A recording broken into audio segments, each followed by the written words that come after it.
ശരിക്കും ജോമോന്റെ പെർഫോമൻസ് ഒക്കെ ഒത്തിരി എനിക്ക് ആരൊക്കെയോ വന്നു പോയി ആ ഒരു പെർഫോമൻസിൽ. പക്ഷെ നല്ലതായിട്ട് ഫേസ് എക്സ്പ്രഷൻസ് ഒക്കെ ഏറ്റവും കൂടുതൽ നോബിയായിട്ട് ഭയങ്കരമായിട്ട് വന്നു കേട്ടോ.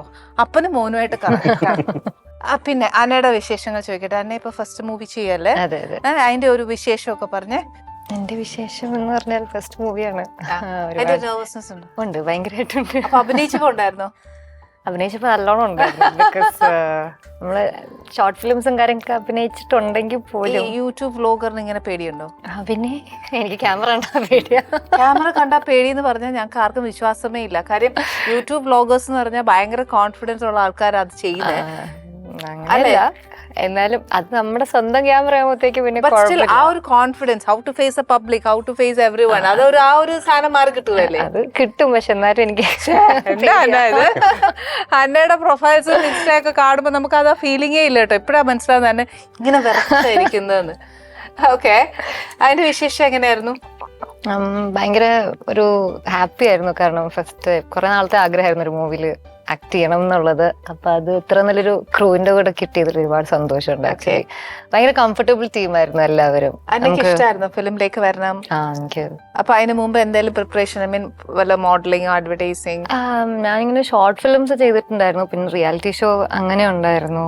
ആൻഡ് അങ്ങനെ ഓഡീഷൻസ് കൊടുക്കുക അങ്ങനെ. അപ്പൊ ചിലത് വരും, പിന്നെ ചിലപ്പോൾ ക്യാരക്ടർ മാച്ച് ആവില്ല, അപ്പൊ അങ്ങനെ പോകുമ്പോൾ അങ്ങനെയായിരുന്നു. ഡ്രീം കം ട്രൂ ആയിരുന്നു ഒരു ആർട്ടിസ്റ്റ്. അതായത് പഠിച്ച് ഡോക്ടർ ആവണം എന്ന് പറയുന്ന പോലെ എനിക്കൊരു ആക്ട്രസ് ആവണം എന്നുണ്ടായിരുന്നു. പ്ലസ് നല്ലൊരു ഡാൻസർ ആവണം എന്നുണ്ടായിരുന്നു. ഡാൻസ് പെർഫോമൻസ് ചെയ്തിട്ടുണ്ട്. ഫസ്റ്റ് പെർഫോമൻസ് എവിടെയാ? ഡാൻസർ ആണ് ആക്ച്വലി ബേസിക്കലി. ഞാൻ ഇങ്ങനെ ഓരോന്നായിട്ട് ചോദിക്കുക, എവിടെ ഡാൻസ് പെർഫോം ചെയ്ത ഫസ്റ്റ്? ഞാൻ കുഞ്ഞിന് 3 വയസ്സ് മുതൽ ഡാൻസ് പഠിക്കാൻ തുടങ്ങിയതാ ക്ലാസിക്കല്. സിനിമയുടെ പേരെന്നാ? ഇന്നസെന്റ്. അതുപോലെ ഞങ്ങൾ വളരെ ഇന്നസെന്റ് ആയിട്ടുള്ള പിള്ളേരെ പോലെയാണ് ഞങ്ങൾ ഇത് പോരാന്നിട്ട് ഞാൻ ഇങ്ങനെ ഒരു മൈക്ക് ഇങ്ങനെ കൊടുക്കും. വീട്ടിൽ വിളിക്കുവാന്നേൽ അപ്പനമ്മ വഴക്ക് പറയുവല്ലേ, ഒച്ച പറയാമോ അല്ലേ? കണ്ടോ, ഇതൊക്കെ നടക്കുന്ന കാര്യമാണ്. ജോമോൻ എന്നാ ജോമോൻ വിശേഷം പറ. ഇന്നസെന്റ് സിനിമയെ കുറിച്ചിട്ടുള്ള വിശേഷം എന്നാ? കോമഡി പടമാണ് ചേച്ചി. അത്യാവശ്യം എല്ലാരും അൽത്താഫൊക്കെ ഉണ്ട്, ഞാനുണ്ട്, ഒരുപാട് ആർട്ടിസ്റ്റ് ഉണ്ട്.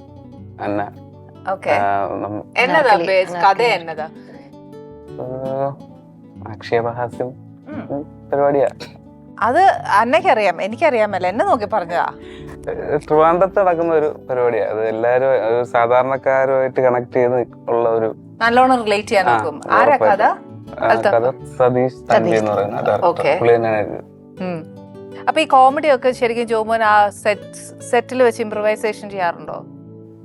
ഓരോ ഡയറക്ടർ വിപിൻ ദാസേട്ടൻ്റെ കൂടെ ഒക്കെ വർക്ക് ചെയ്യുമ്പോൾ നമ്മളെല്ലാരും ഡയറക്ടറും നമ്മളെല്ലാരും കൂടെ ഒക്കെ ഒന്ന് ചർച്ച ചെയ്തിട്ടൊക്കെ ഡയലോഗ്സുകളൊക്കെ മാറ്റി. ജോമോന്റെ ഹിസ്റ്ററി ചോദിക്കുവാണെങ്കിൽ ജോമോൻ എങ്ങനെയാ? വല്ലതും ആർട്ടിസ്റ്റ് ആയിരുന്നോ? ആർട്ടിസ്റ്റ് ആവാൻ വേണ്ടി നടന്നതാ. പിന്നെ സ്വന്തമായിട്ട് കണ്ടന്റുകൾ ക്രിയേറ്റ് ചെയ്ത് ഇൻസ്റ്റാഗ്രാമിൽ അപ്ലോഡ് ചെയ്ത് അങ്ങനെ അങ്ങനെ ആക്ടർ ആവാൻ ഇഷ്ടമായിരുന്നു. ഓക്കെ, അപ്പൊ ശരിക്കും ജോമോന്റെ പെർഫോമൻസ് കണ്ടു കഴിഞ്ഞാൽ ഞാൻ ശരിക്കും വിചാരിച്ചെന്നറിയാം, നമുക്ക് ശരിക്കും ഭയങ്കര കല നിറഞ്ഞ കുട്ടികൾ എന്നൊക്കെ പറയില്ലേ, എന്ന് പറഞ്ഞ പോലെ നല്ല പെർഫോമൻസ് ആയിരുന്നു. അതുകൊണ്ടാണ് ഞാൻ ഈ ചോദിക്കുന്നത് കേട്ടോ. അത് ഒരിക്കലും ഒരാദ്യമായിട്ട് പെർഫോം ചെയ്യുന്ന പോലെ അല്ല ഞാൻ ആ ഫിലിമിലൊക്കെ കണ്ടത്. ഭയങ്കര നല്ല പെർഫോമൻസ്, അതുകൊണ്ടാണ് ഞാൻ ഈ ചോദിച്ചത് കേട്ടോ. സിനിമയിൽ വരുന്നതിന് മുമ്പ് യൂട്യൂബില് വെബ് സീരീസ് പരിപാടികൾ ഉണ്ടായിരുന്നു. അതൊക്കെ കോമഡിയാണോ ചെയ്തേ? ജോമോന് ശരിക്കും കോമഡിയാണോ വഴങ്ങുന്നേ? എനിക്കറിയില്ല, അതാണ് കിട്ടിക്കൊണ്ടിരിക്കുന്നത്. ശരിക്കും ഐബ്രോസ് വെച്ചിട്ടും ഒക്കെ ഉള്ള എക്സ്പ്രഷൻസ് ഉണ്ടല്ലോ, ഇത് എളുപ്പമല്ല ജോമോനെ ശരിക്കും. അതുകൊണ്ടാണ് ഞാൻ പറയുന്നത്, ഒരു കോമഡി പെർഫോം ചെയ്യാന്ന് പറയുന്നത് നമ്മൾ തേർഡ് പേഴ്സൺ ചിരിക്കണം. ഇല്ലെന്നുണ്ടെങ്കിൽ അതിന് വർക്ക്ഔട്ട് ആവില്ലല്ലോ അല്ലേ? അതുകൊണ്ട് ഞാൻ പറഞ്ഞ ഐ ഷുഡ് അപ്രിഷിയേറ്റ് യു. ശരിക്കും അപ്രിസിയേഷൻ എൻ്റെ ഒന്നും അല്ല, ഇത് മലയാള പ്രേക്ഷകർ മുഴുവൻ ജോമോന്റെ കൂടെ നിൽക്കുന്ന ഒരു കാര്യം. അതിനേക്കാട്ടിലും വലിയൊരു വിശേഷം ചോദിക്കേണ്ട അറിയോ? നിങ്ങളുടെയൊക്കെ ട്രെൻഡിങ് വാഴ വന്നപ്പോ വാഴ 2 വരുന്നു എന്ന് പറഞ്ഞു. അതിനെ പറ്റി വിശേഷം എന്തായി? വാഴ 2 ഷൂട്ട് നടന്നുകൊണ്ടിരിക്കുക. നമുക്ക് കുറച്ച് ദിവസം ഷൂട്ടുണ്ട്. ആഷിറും ടീമും ഒക്കെയാണ്. Same crew members? അല്ലല്ല, ക്രൂ മെമ്പേഴ്സ് അവരാണ്, പക്ഷെ ആക്ടേഴ്സ് പുതിയ ആഷിർ എന്ന് പറയുന്ന പയ്യനാ. ഈ പടത്തിനകത്തെ നമ്മുടെ ആ എന്നാ പറയുന്ന ആ സൗത്ത് ആഫ്രിക്കയിലുള്ള പുള്ളിയെ മലയാളം പഠിപ്പിച്ചോ? പുള്ളി നന്നായിട്ട് മലയാളം സംസാരിക്കുന്നുണ്ട് ഇപ്പൊ. പുള്ളിക്ക് വർത്താനം പറയാനറിയാവോ? മനസ്സിലാവോ പുള്ളിക്ക് എന്നതായി പറയുന്നതെന്നും കേൾക്കുന്നതെന്നും ഒക്കെ? പാട്ട് പാടും, okay, that is lip movement, okay. പക്ഷെ എന്നാലും അർത്ഥമൊക്കെ മനസ്സിലാവുന്നുണ്ടോ പുള്ളിക്ക്? പുള്ളിക്ക് കേരളയിൽ വന്നിട്ട് എന്നതായിരുന്നു പുള്ളിയുടെ ഇംപ്രഷൻ? പുള്ളി ഇവിടെ വന്നു പടത്തിന് വേണ്ടി. ജോമോൻ ഒന്നും മിണ്ടിയില്ലെന്ന് തോന്നുന്നുണ്ടേ അധികം. അല്ല എനിക്ക് ഇംഗ്ലീഷിൽ But still, എന്നാലും ഞാൻ പറയുന്നത് അപ്പൊ പുള്ളി ഇംഗ്ലീഷ് ആരോടായിരുന്നു മനസ്സിലാകുന്നില്ല, അതാണ് പ്രശ്നം. പുള്ളി നമ്മുടെ അത്ര എഡ്യൂക്കേറ്റഡ് അല്ലായിരുന്നു അല്ലേ? സത്യം. ഓക്കെ, നിങ്ങളുടെ ഫസ്റ്റ് ഷോട്ട് ഏതായിരുന്നു ഈ പടത്തില്? ഫോണിൽ സംസാരിക്കുന്ന ഒരു ഷോട്ടായിരുന്നു. ഓക്കെ, അതിന് പേടിയുണ്ടായിരുന്നു? അതിന് നല്ല പേടിയുണ്ടായിരുന്നു. പേടിയാ? ക്യാമറ അല്ല, പക്ഷെ അത് ഓക്കെ ആയെന്ന് പറഞ്ഞപ്പോഴത്തേക്ക് പിന്നൊരു സമാധാനം, പിന്നെ കുഴപ്പമുണ്ടായിരുന്നില്ല.